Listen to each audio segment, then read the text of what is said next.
گوجری زبان میں اپڈیٹ سنیے۔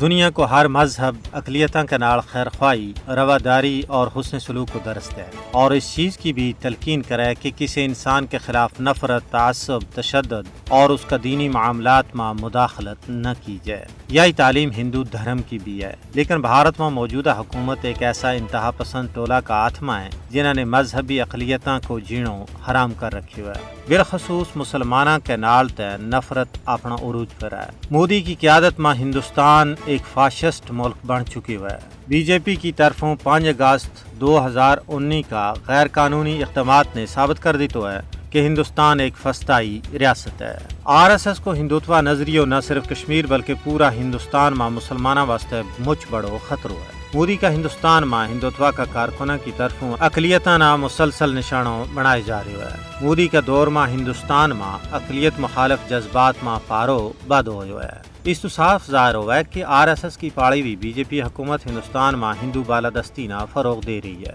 کسی ایک شعبہ میں نہیں بلکہ ہندوستان کے اندر زندگی کا تمام شعبہ میں اقلیتاں بالخصوص مسلمانہ قرار امتیازی سلوک کی ہو جا رہی ہے۔ مودی حکومت کو پلان ہے کہ کشمیر اور بھارت بچوں مسلمانوں کو صفائی کی ہو جائے، اس تاکہ کشمیر اور بھارت میں مسلمانوں کا مذہبی مقامات کی بے حرمتی اور مسماری کی جا رہی ہے۔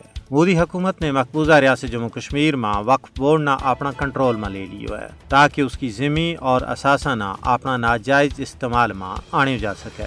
ریاستی سرپرستی میں ہندوستان کا شرق و غرب میں بی جے پی کا نیتا بنگار کے مسلمانوں کے خلاف نفرت کی آگنا ہوا دے رہے ہیں۔ ہندوتوا لیڈر کھلے عام مسلمانہ اور دوسری اقلیتوں کے خلاف ہتھیاروں کا استعمال کو مطالبہ کر رہے ہیں۔ ماہرین نے نہ صرف کشمیر بلکہ پورا بھارت میں مذہبی اقلیتوں کی بڑی نسل کشی کا بارہ میں خبردار کی ہوئے ہے۔ ضرورت اس امر کی ہے کہ انصاف پسند دنیا مظلوم و محکوم بھارتی اقلیتوں کا حقوق کا تحفظ واسطے عملی اقدامات کرے۔